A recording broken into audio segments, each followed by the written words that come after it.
Hey, it's Topher Field for the Aussie Wire, coming to you from the atrium in front of the Alliance for Responsible Citizenship launch. I wanted to talk a little bit about the ARC, what its aims are, what it claims to be trying to be. Now, of course, here at the Aussie Wire, we're about truth, freedom and hope. We're here watching to see whether they can actually live up to the ideals that they talk about. But let's talk about those ideals for just a moment. What first piqued my interest and why I wanted to be here to bring you coverage from this inaugural ARC event is because they describe themselves as pro-human. Now, that's not something you'll hear very often. It's not something you'll hear certainly from the likes of the World Economic Forum, the UN, or these other global bodies that want to create policies and be think tanks and tell us how to live. One of the criticisms of ARC is that it's just another talk-fest, think tank, bunch of elites who want to tell us how to live.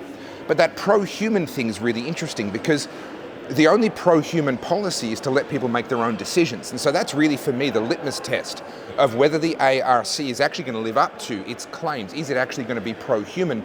If it is, it's going to put human flourishing ahead of things like concerns around CO2 and that sort of thing. It's going to be more worried about energy prices than it's going to be about CO2 emissions. It's going to be more worried about individuals being free to make their own decisions than it's going to be about getting governments to make centralised decisions and dictate to people how they can live.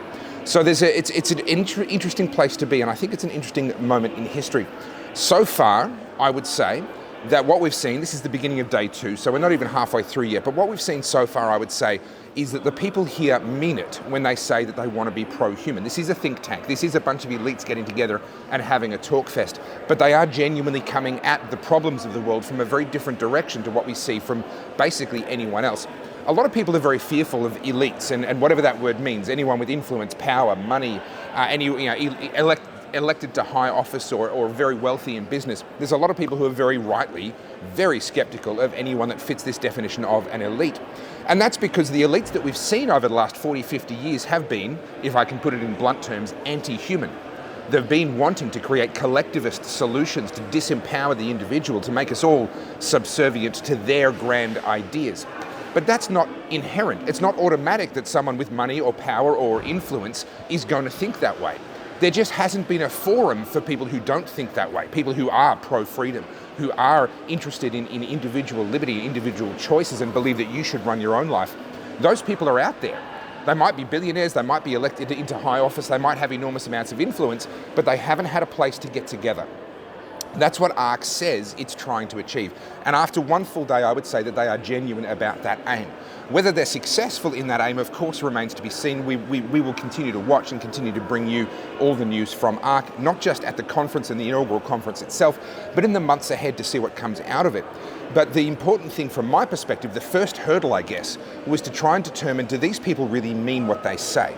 And my impression so far is yes, they absolutely mean it when they talk about being pro-human, when they talk about bringing about change and reform that empowers the individual, that empowers you to be able to make your own decisions. I think they're absolutely sincere about that. Will they be successful? Will they be able to turn the ideas into action? Well, of course, only time will tell. But for me at the moment, I would say they've passed that first hurdle. What we have here are a bunch of elites having a talk fest. That criticism is absolutely true.